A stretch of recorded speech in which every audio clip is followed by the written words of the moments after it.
episode 5 of Fuuto PI is actually really great. The story from last week's episode, so yeah, let's talk about it. We actually start the episode with Captain Terry Ryu busting some thugs that are using dopant memories. Then Manako, if I'm remembering her name correctly, wakes up in the hospital and Philip asks her questions about who might be the culprit is, because he's taking over the case while Shotaro is resting.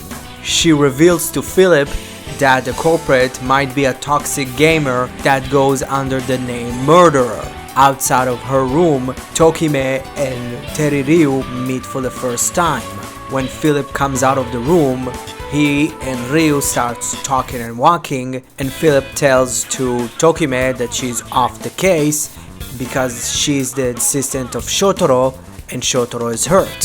Philip and Tokime start arguing very loudly, and Teriryu calms the situation, reminding both of them they are in a hospital. We see the user of the Dragonfly Gaia memory playing the same video game with Megu, and suddenly the man that uses the Aurora Dopant memory teleports to his house and introduces himself as Yukijo Bando, and he tries to recruit him to join him inside of the shot of Fuuto, telling him that staying in the city would make him stronger because he saw his potential in the fight against Double. Suo agrees and he leaves with Bando. Luckily for him, because when the police arrive to his place, he was already gone. Philip returns to the hospital. He asks Megu if the culprit might be Metsuo. She says yes, and she starts explaining to him why probably he hates her, because he was a former game journalist and was known for his godlike fighting game abilities. In one of the events that she was cosplaying as Megu, he barged into the stage and challenged her to a fight in the game. When he thought he was winning by using cheap tactics, she beats him and he got very angry and revengeful for his loss, so that might be the reason why he wants her dead. Maji P comes into the room and tells her that she needs to go on a live stream later that day. She doesn't really know what to do, so she bursts out of the room and starts crying. Both Akiko and Tomeki try to calm her down, but suddenly Shotaro appears and he talks to her and he tells her that she needs to do what she believes in and what makes her happy. Immediately after that, a bunch of blood gushes out from Shotaro's back, so Tomeki gets him into a hospital bed and she tells him that she's going to continue his job protecting Megu. In the Gaia library, Philip tried to understand what's the power of the dopant, but he can't focus because of the things that Tokime said about him.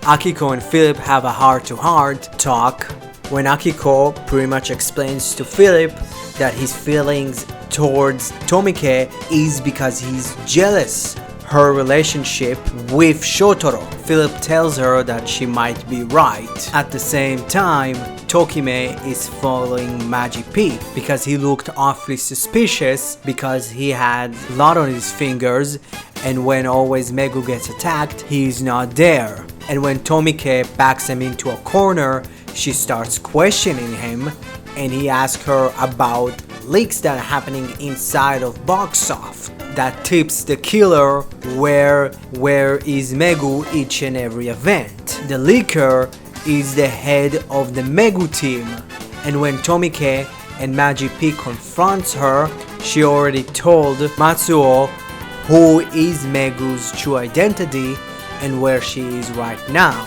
Megu decides to go and do the live stream, but before she even gets her wig on, Matsuo confronts her and he takes a pill Bando gave him that would make his dopant form even stronger. With his new powers, he can create small little version of himself that surrounds the entire building and cut off the powers. Tokime gets to the room where Megu and the dopant is, and the dopant takes Megu and flies to the sky, but Tokime grabs him by his by his leg, and she tells him that that's her job, is protecting Megu. Dopan loses balance and he drops Megu alongside with himself and Tokime into a river. All three of them get out, and when he tries to attack the two, the Fang memory shows up along with Philip. Philip apologizes to Tokime and he tells her that he was jealous of her relationship with Shotaro and how fast they grew to be partners. Philip tells Tomike to live with Megu and he would fight the dopant. When she asks him how he would do it without Shotaro, he transforms into Fangjoker. This is how our episode ends.